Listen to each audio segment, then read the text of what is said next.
je t'invite à t'installer confortablement et à fermer les yeux pour mieux observer les aventures extraordinaires qui pourraient se dérouler sur l'écran de tes paupières fermées. Un peu comme si tu avais une salle de cinéma à l'intérieur de toi et que tu étais l'unique spectateur. Je ne sais pas si tu préfères t'installer dans le fauteuil de ton œil droit ou dans celui de ton œil gauche, ou peut-être dans les deux à la fois, comme si tu étais deux pour une fois. Car je ne sais pas si tu as déjà vu des choses qui semblaient uniques se dédoubler et donner la parfaite illusion que les deux avaient toujours existé. Bien qu'en hypnose, il se passe souvent le contraire. C'est plutôt toutes les parties de nous qui se réunissent en une seule, comme si la seule manière d'aller bien était de réconcilier toutes ces parties de nous-mêmes. Bien sûr, cela se produit généralement en fin de séance, car au début de la séance, il faut d'abord faire l'inventaire de toutes ces parties de toi, voir celles qui te manquent et découvrir où elles se cachent. Un peu comme une personne qui prépare son sac en vue de partir à l'aventure. Elle s'assure d'avoir à sa disposition l'essentiel pour faire face à toutes les situations. Souvent, elle étale sur son lit la totalité de ses affaires avant de les réunir dans son sac. Et finalement, une séance d'hypnose, c'est un peu ça, la préparation d'un sac, bien que l'hypnose soit une aventure en elle-même. Souvent, c'est quand on s'aperçoit qu'un bout de nous manque qu'on le récupère. Et je ne sais pas si tu as déjà eu à penser à la raison qui motive l'aventurier de vouloir vivre cette aventure. Et est-ce que d'après toi, tous les aventuriers ont les mêmes motivations? Parce que chacun est libre de partir pour de bonnes raisons. Et je sais que certains planifient leur itinéraire, tandis que d'autres se laissent guider par les signes de la vie. Et finalement, chacun vit l'aventure autrement. Et c'est cela qui est intéressant, d'observer le comportement des gens pour devenir un voyageur ravi. Car leur expérience a cette chance de nous donner l'opportunité d'avancer plus léger dans la logique d'une transformation innée. Alors si par moment tu ressens que les principes de sécurité permettent à la protection de se sentir privilégié, c'est parfait. Un peu comme lorsqu'on est rassuré de savoir que tout va bien se passer. Et ce n'est pas parce que j'ai l'habitude de te le dire. Mon expérience le sait déjà. Je te le dis parce que tu me fais confiance et qu'être ici est ton choix. Et en parlant d'aventure, je suis partie en randonnée pendant mes vacances et j'ai perdu ma montre.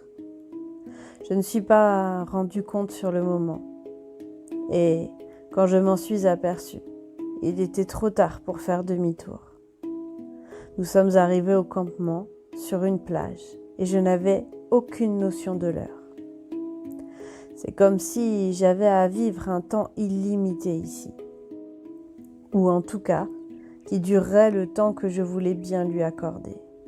J'étais bien, en connexion avec la nature, le sable, le bruit de l'eau, le soleil et les oiseaux. Et j'avais envie que ce moment dure longtemps. Je l'ai étiré sans savoir réellement comment j'ai fait. J'ai juste profité. Je sais juste que je l'ai aimé. Et je me suis dit, et si c'était possible d'étirer le temps?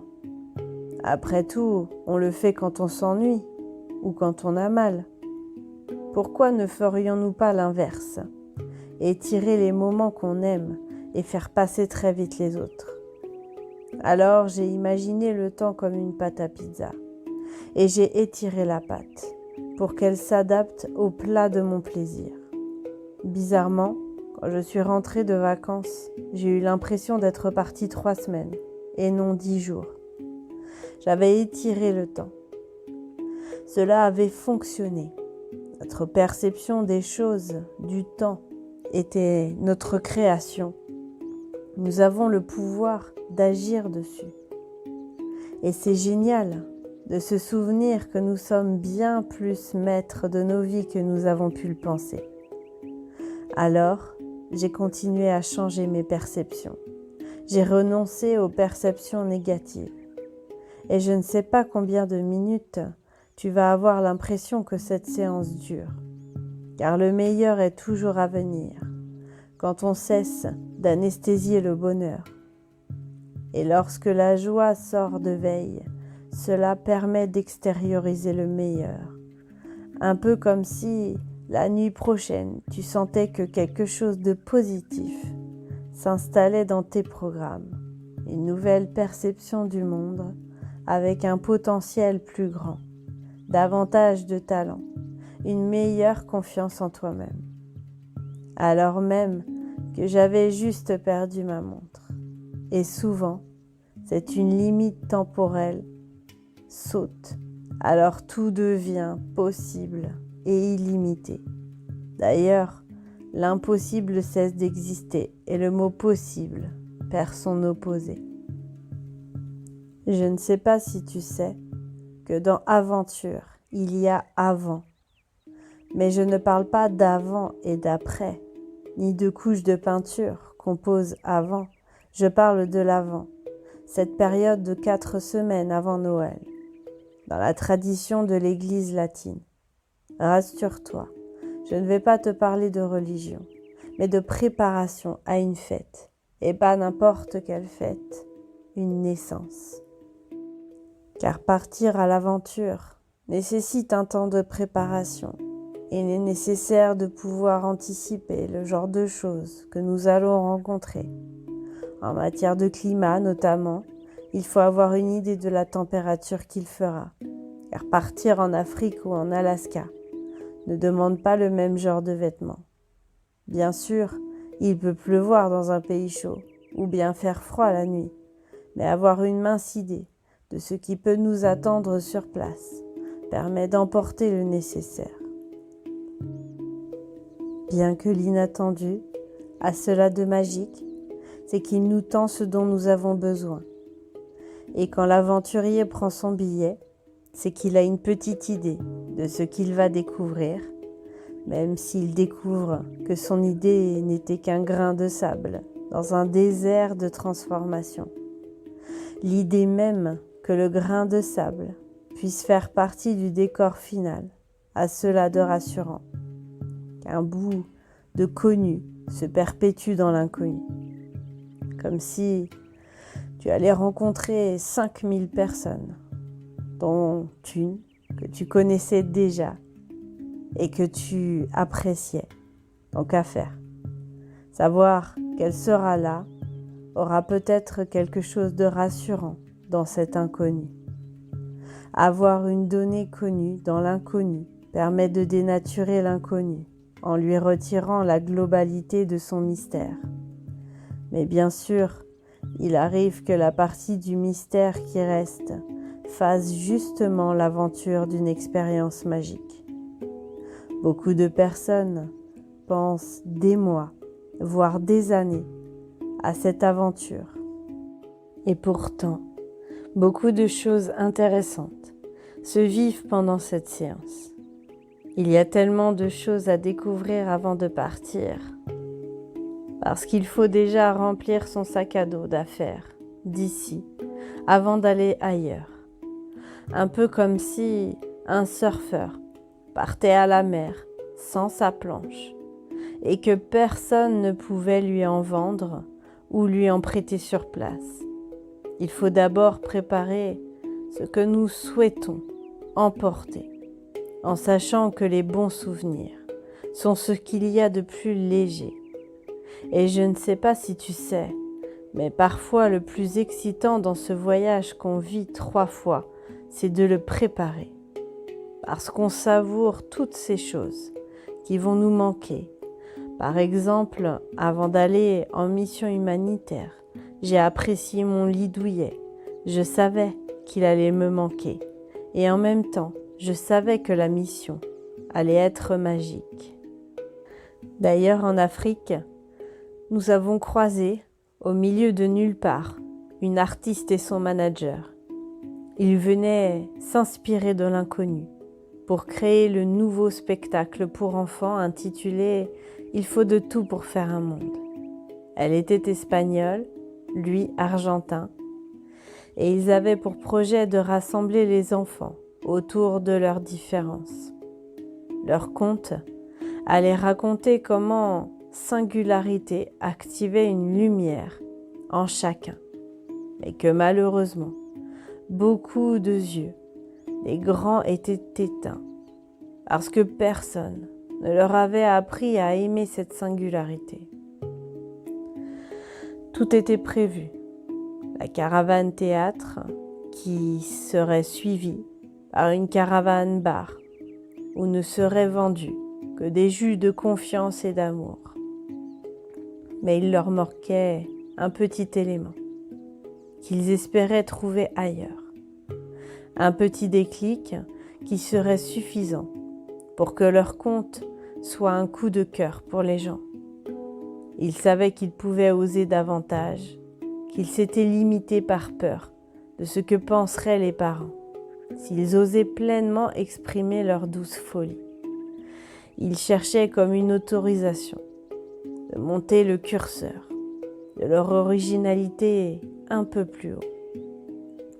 Comme si ce conte était leur propre thérapie. Ils avaient besoin de comprendre que plus ils feraient sauter les limites, les peurs, les croyances, plus leur spectacle aurait un impact positif sur les enfants. Et ne me demande pas pourquoi, une conversation avec moi leur a permis de faire sauter cette limite. Quand ils sont rentrés en Espagne, ils ont compris qu'ils avaient vu les choses en trop petit. Et ils ont contacté un ami dans le cinéma. Ils ont décidé de toucher plus de monde en tournant un film de leur spectacle. Et je ne sais pas si tu fais partie des personnes qui voient les choses en petit ou en grand. Ces personnes qui prennent un petit café après un petit resto, suivi d'un petit ciné, ou celles qui savent qu'elles sont en capacité d'atteindre le bonheur en haut du buffet, parce qu'elles savent que leur âme est grande et belle. Et bien sûr, il m'arrive de rentrer de voyage et de découvrir que chaque phase était géniale. La préparation qui m'a permis de rêver, le voyage en lui-même qui était exceptionnel, et le souvenir que j'en ramène, qui est éternel. Et je ne sais pas quelle est ma phase préférée, car dans la préparation, il y a la notion de tout est possible, et j'aime cette idée d'infini de possible. Cela permet à mon imagination d'envisager des milliards d'options et de ne choisir que les plus chouettes. Toujours est-il que l'aventurier dont j'aimerais te parler avait choisi sa destination en mettant au hasard son doigt sur une map monde. Et c'est comme cela qu'il s'est retrouvé à partir à 3 heures de chez lui.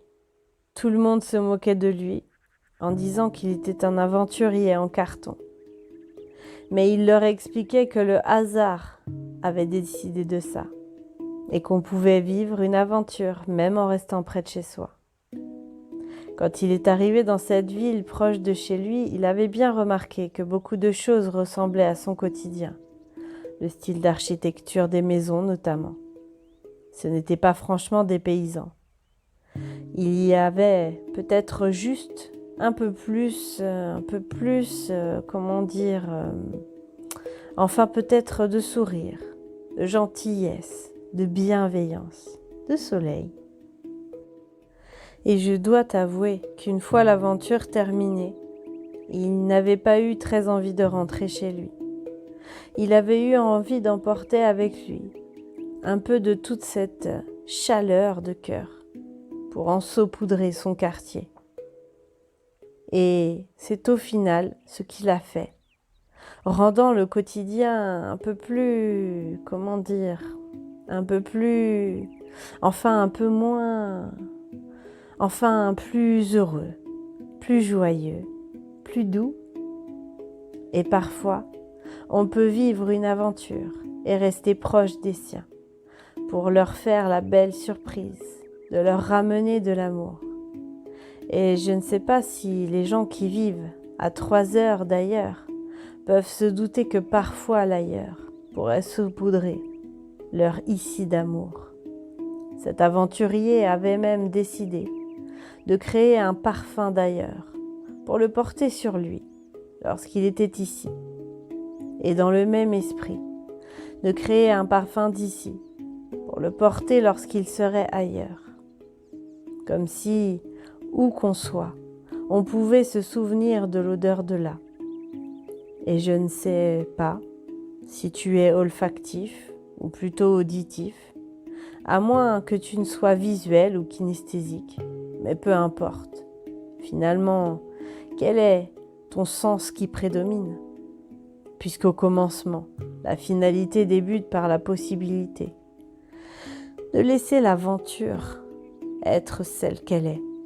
Une chance pour certains, ou pour ceux qui se souviennent de la bonne expérience de la précédente. Et j'aimerais te raconter l'histoire d'une femme qui avait décidé d'ouvrir un cabinet de voyance en plein désert. Elle n'avait jamais aimé faire comme tout le monde. Et elle s'était dit que les Touaregs auraient peut-être besoin d'elle. Elle s'imaginait qu'ils lui demanderaient leur chemin, même s'ils connaissaient les lieux et se laissaient guider par les étoiles.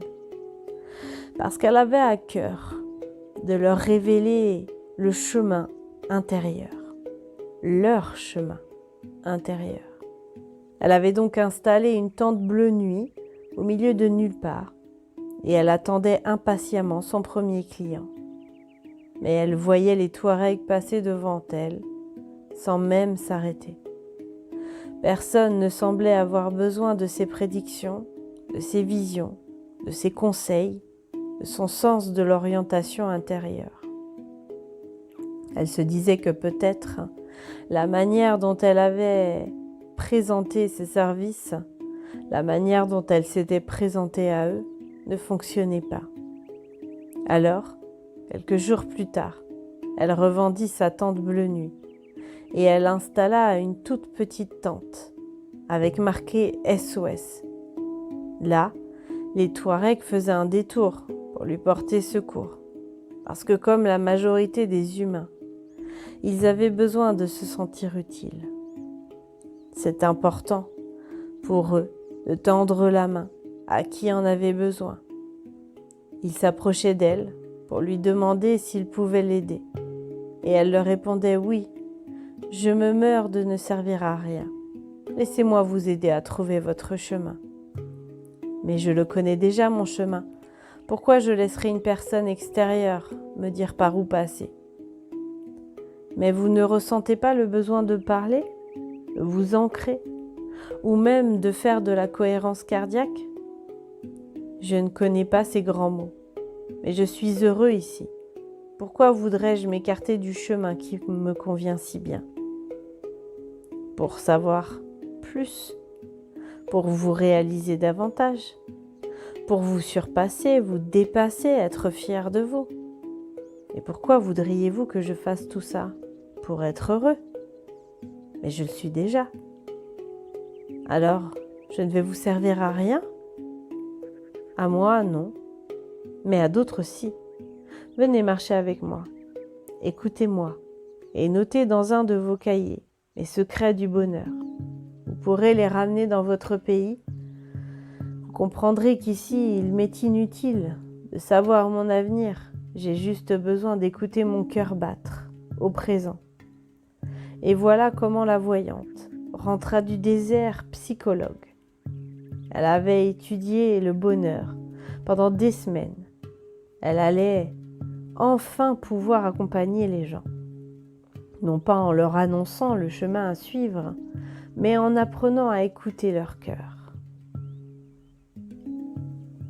Et pour en revenir à l'aventurier, depuis qu'il était tout petit, il était bercé par les récits réels ou imaginaires d'aventures extraordinaires. Et je dois t'avouer qu'une partie de lui était excitée à l'idée d'épouser cet inconnu, avec tout l'amour qui pourrait aller avec, et qu'une autre partie de lui n'était pas rassurée de rencontrer cet inédit. Et pourtant, je ne sais pas si tu sais que lorsque plusieurs parties de nous n'arrivent pas à se mettre d'accord, c'est toujours la partie curieuse qui gagne. Parce que notre partie curieuse est une amie, avec l'inconnu. C'est comme si elle le connaissait déjà, avant même de l'avoir rencontré. Alors bien sûr, l'aventure en elle-même est différente pour chacun, car l'expérience de la vie quotidienne a forcément de l'influence sur la matière, sur la manière d'accueillir chaque événement. Et je ne sais pas si l'enfant qui a été se demande toujours avec certitude si la réponse est la même pour tout le monde. Toujours est-il que cet aventurier, qu'il soit habitué ou inexpérimenté, a la même capacité à s'émerveiller devant la nouveauté. Certains ont dû d'ailleurs interrompre leur aventure en cours de route, et ils ont tous souhaité la reprendre dès que possible. Parce que l'aventure nous transforme, nous élève, nous permet de découvrir la puissance de l'amour. L'amour de soi, de l'autre, de la nature. Et je ne sais pas pourquoi, l'aventurier n'a jamais découvert le résultat de l'espérance. Peut-être encore en partance, pour la sensibilité d'une augmentation linéaire d'un programme exponentiel. Toujours est-il que parfois, l'aventurier qui ne sait pas quoi prévoir envisage le moins bon. Il s'imagine les scénarios les moins agréables possibles, comme si l'éventualité d'une chance ne faisait pas partie de ses prévisions. Car parfois les gens qui ne s'imaginent pas gagner au loto ne voient pas toujours l'impact du positif. Et je ne sais pas si le gagnant d'une loterie se rend toujours compte de la chance qu'il a, parce que parfois, il change de mode de vie du jour au lendemain, et ses amis ne le reconnaissent pas. Il arrive même qu'il se perde de vue, alors que le gagnant vit ses rêves ailleurs. Et pour en revenir à l'aventurier, une fois qu'il est prêt à partir, il peut récapituler les choses pour savoir s'il a bien pensé à tout, s'il est suffisamment préparé à être heureux. Et ça me fait penser à l'histoire de ce couple qui avait quelque chose à fêter. Elle n'était pas enceinte, ils n'allaient pas se marier, ils voulaient juste fêter la magie qu'ils arrivaient à entretenir dans leur couple. Oui, il n'existe pas de saint magie qui donnerait l'occasion aux fleuristes de faire fortune, mais ce couple-là voulait fêter la magie de leur quotidien. Ce qu'il y avait de magique entre eux, c'est qu'ils avaient à peu près la même capacité à rêver et à obtenir ce que leur pensée avait créé. Prenons l'exemple de leur appartement. Il était incroyable. Il avait appartenu à un architecte d'intérieur qui l'avait transformé en œuvre d'art. Et il l'avait trouvé non pas par hasard, mais en lui livrant un colis. Lorsque l'architecte l'avait vu écarquiller les yeux à l'ouverture de sa porte, il lui avait proposé de visiter son appartement. Et il lui avait dit, il est à vendre à celui qui s'émerveille. Cet architecte avait à cœur que celui qui lui rachète son appartement l'aime tel qu'il était, sans avoir besoin de tout casser. Et quand sa copine avait visité avec lui l'appartement, je crois que ses yeux s'étaient encore plus écarquillés. Oui, leur émerveillement spontané et quotidien leur avait permis d'activer toute cette magie autour d'eux. Et ce n'est peut-être pas un hasard si quelques jours plus tard, il s'était passé quelque chose d'extraordinaire. Oui, de l'ordre du film scénarisé. Mais je ne peux pas t'en dire plus, bien que certains te diront que c'était leurs enfants intérieurs qui s'émerveillaient. Tu sais, on attribue facilement cette capacité à s'émerveiller aux enfants. Mais je crois que c'est là toute l'erreur. Les adultes ont également cette capacité. Et je crois même qu'elle est décuplée. Ce serait dommage de n'attribuer cette capacité à s'émerveiller qu'aux enfants intérieurs. Je crois que c'est l'être entier qui a cette capacité. Et quand on comprend que ce sont les adultes en nous qui croient en la magie, que les choses prennent une dimension parce que c'est en y croyant qu'elle se produit. Car je ne sais pas si tu sais, mais il y a des aventuriers qui sont doués pour garder la future aventure dans un coin de leur tête et savourer tout de même pleinement le présent. Il y en a même qui cessent d'y penser parce qu'ils préfèrent vivre les choses sur le moment. Étant donné qu'une partie d'eux sait que tout va bien se passer, ils préfèrent se concentrer sur le maintenant. Ils se souviennent de certains récits positifs ou de leurs propres aventures passées. Et ils peuvent tout simplement décider d'arrêter de s'inquiéter. Être rassuré de l'aventure à venir permet de profiter pleinement du quotidien à vivre. Car le bonheur est de vivre dans le présent, même si les aventures passées ou à venir permettent de sentir une sorte d'apaisement et de ravissement. Et quand je parle de ravissement, je parle de joie intense et c'est très différent d'un enlèvement. Quoi qu'on puisse se ravir, que quelque chose kidnappe les peurs, que quelque chose de plus grand que soi, à l'intérieur de soi, enlève ces inquiétudes inutiles. Alors bien sûr, je ne sais pas si c'est important d'observer que plusieurs mots s'écrivant exactement de la même manière puissent avoir des définitions complètement différentes. Un peu comme des jumeaux peuvent avoir des caractères différents, car ce qui se ressemble peut au final beaucoup plus éloigner que deux choses qui finalement ne se ressemblent pas en apparence, comme ravissement et kidnapping. Oui, joie et liesse. Et ce n'est pas parce que l'aventurier s'éloigne de son avenir ou de son passé qu'il n'en profite pas pour plonger dans le présent, car l'instant présent est le plus précieux des maintenant. Et je ne sais pas si tu as entendu cette théorie que l'instant présent dure 3 secondes. Le temps de compter jusqu'à 3 et l'instant présent s'est envolé. Un peu comme lorsque les enfants jouent à chat perché. On court après l'instant présent pendant 3 secondes et il s'est déjà caché.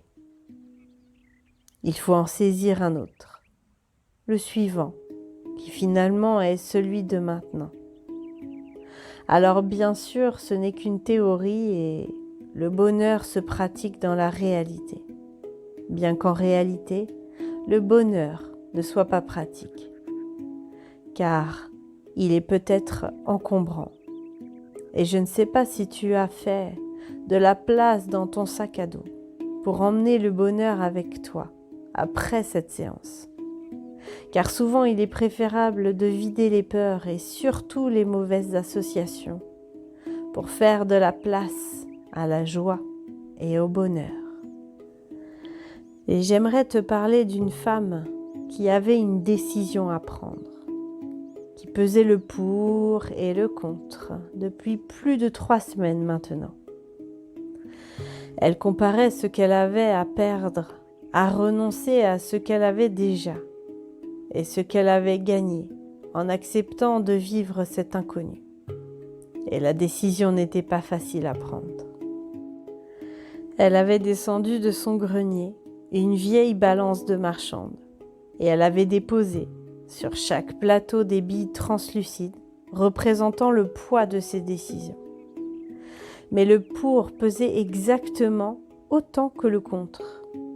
Et elle était totalement incapable de trancher, si bien que le nouveau étant en train de disparaître de ses possibilités, car le nouveau n'allait pas attendre éternellement qu'elle se décide. Le nouveau avait besoin d'engagement, de motivation, de savoir qu'on croyait en lui.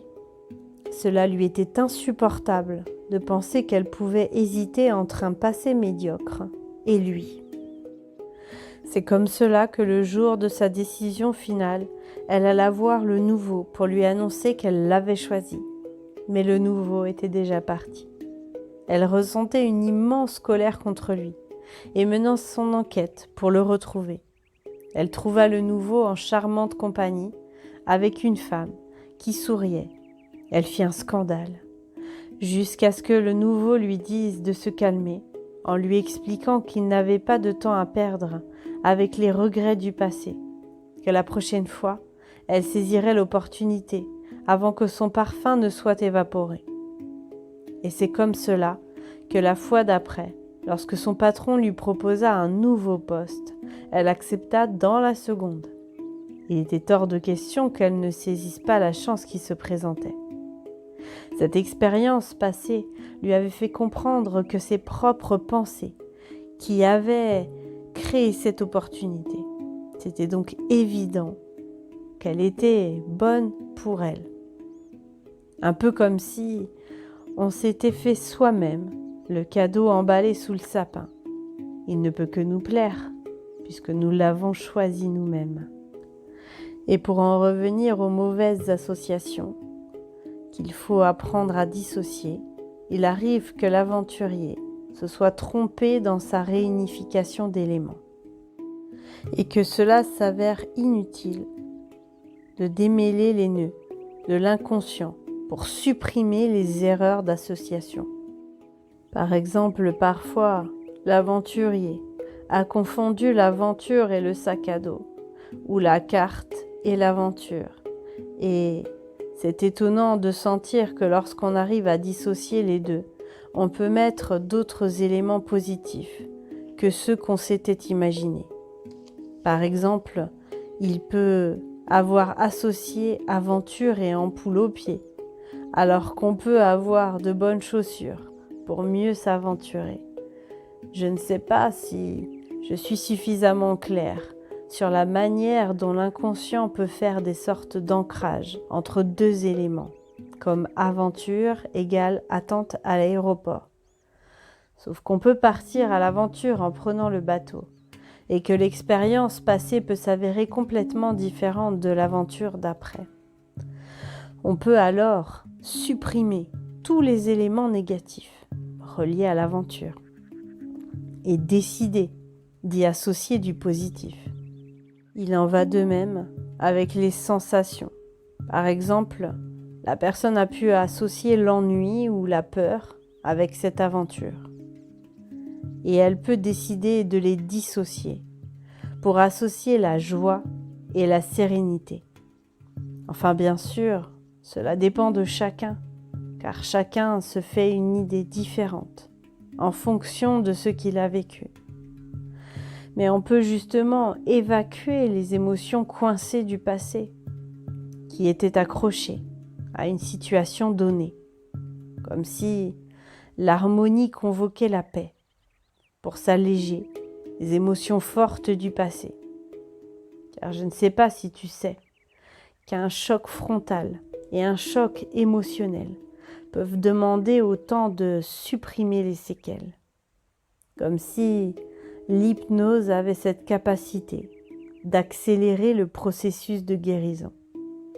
Alors si par moment, tu ressens qu'une possibilité d'apaisement, de sécurité, de sérénité s'installe en toi. C'est parfait. Et je me demande quelle joie ton inconscient t'enverra dans les jours qui viennent pour te faire savoir que cette séance a répondu à tes attentes et qu'elle a même été plus efficace que ce à quoi tu t'attendais. Et je ne sais pas si tu vas être plutôt ravi ou comblé, mais ce que je sais, c'est que la sérénité est une aventure extraordinaire à expérimenter. Alors, quand tu le souhaiteras, à ton propre rythme, tu pourras revenir à la réalité et ouvrir les yeux pour revenir ici et maintenant.